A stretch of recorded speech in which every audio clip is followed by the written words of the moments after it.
গতকাল সন্ধ্যায় আওয়ামী লীগ এবং এনসিপি গোপন বৈঠক করে সিদ্ধান্ত নিয়েছে যে তারা একসাথে মিলে ইউনূস সরকারকে উৎখাত করবে এবং শেখ হাসিনা প্রধানমন্ত্রী এবং এনসিপির প্রধান উপদেষ্টা হবে।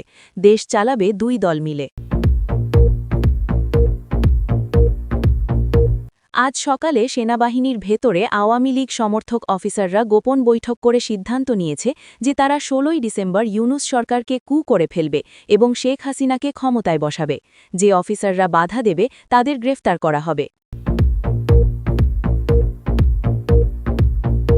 গতকাল রাতে জামাতে ইসলামী এবং এনসিপি গোপন চুক্তি করেছে, যেখানে তারা মিলে আওয়ামী লীগকে আটকাবে এবং শেখ হাসিনাকে ক্ষমতায় আসতে দেবে না। কিন্তু এই খবর ফাঁস হওয়ার পর আওয়ামী লীগ জামাত অফিসে আগুন দিয়েছে। আজ সকালে বিএনপির শীর্ষ নেতারা গোপন বৈঠক করে সিদ্ধান্ত নিয়েছে যে তারা আওয়ামী লীগের সাথে কোনো সমঝোতা করবে না এবং ১৬ই ডিসেম্বর যদি শেখ হাসিনা ক্ষমতায় আসার চেষ্টা করে তাহলে তারা সশস্ত্র প্রতিরোধ গড়বে এবং রক্তক্ষয়ী যুদ্ধ হবে।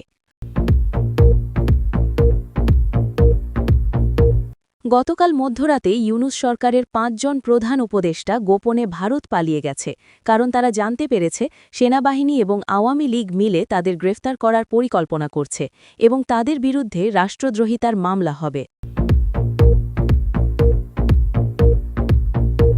আজ ভোরে রাজশাহীতে ইউনূস সরকারের সমর্থকদের ওপর আওয়ামী লীগের সশস্ত্র ক্যাডাররা হামলা চালিয়ে ২৫ জনকে মারাত্মকভাবে আহত করেছে এবং তাদের বাড়িঘরে আগুন দিয়ে দিয়েছে এবং বলেছে এটা তো শুরু মাত্র, ১৬ই ডিসেম্বরের পর আসল হিসেব হবে।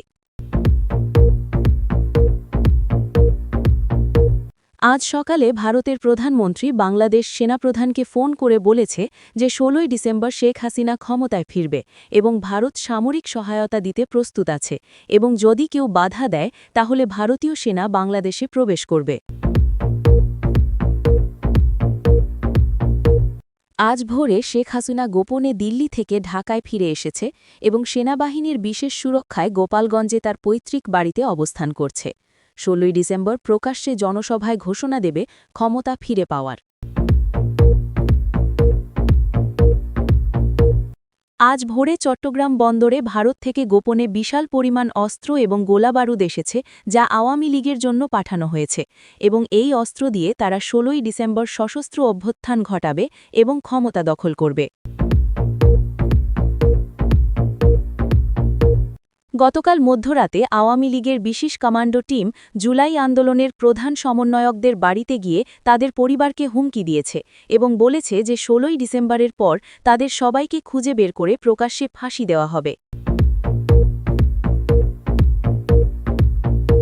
গতকাল রাতে ঢাকা বিশ্ববিদ্যালয়ে আওয়ামী লীগের গোপন হিট স্কোয়াড আন্দোলনকারী ১২ জন ছাত্রনেতাকে ধরে নিয়ে গেছে এবং তাদের নির্মমভাবে পিটিয়ে হত্যা করে লাশ বুড়িগঙ্গা নদীতে ফেলে দিয়েছে। পুলিশ জেনেও চুপ করে আছে। গতকাল রাতে সিলেটে আওয়ামী লীগ এবং জামাতের মধ্যে ভয়াবহ সংঘর্ষ হয়েছে, যেখানে আওয়ামী লীগ কর্মীরা জামাত নেতাদের ধরে নিয়ে গিয়ে জীবন্ত পুড়িয়ে মেরেছে এবং বলেছে যে ১৬ই ডিসেম্বরের পর জামাতের একজন নেতাও বেঁচে থাকবে না। আজ ভোরে ভারতীয় গোয়েন্দা সংস্থার র-এর এজেন্টরা ঢাকায় সক্রিয় হয়েছে এবং তারা ইউনূস সরকারের বিরুদ্ধে এমন প্রমাণ তৈরি করছে যা দিয়ে তাকে দুর্নীতি এবং রাষ্ট্রদ্রোহের অভিযোগে গ্রেফতার করা হবে এবং তার জায়গায় শেখ হাসিনা বসবে। গতকাল মধ্যরাতে আওয়ামী লীগের শীর্ষ নেতারা দিল্লিতে ভারতের প্রধানমন্ত্রী এবং সেনা প্রধানের সাথে চূড়ান্ত বৈঠক করেছে এবং সিদ্ধান্ত নিয়েছে যে ১৬ই ডিসেম্বর ঠিক বিজয় দিবসে শেখ হাসিনা ক্ষমতায় ফিরবে এবং এটা হবে দ্বিতীয় স্বাধীনতা। গতকাল সন্ধ্যায় আওয়ামী লীগের গোপন তালিকায় জুলাই আন্দোলনের ৮০০ নেতাকর্মীর নাম এবং ঠিকানা আছে এবং তাদের সবাইকে ১৬ই ডিসেম্বরের পর একে একে গ্রেফতার করে গুম করে ফেলা হবে এবং কাউকে জীবিত রাখা হবে না।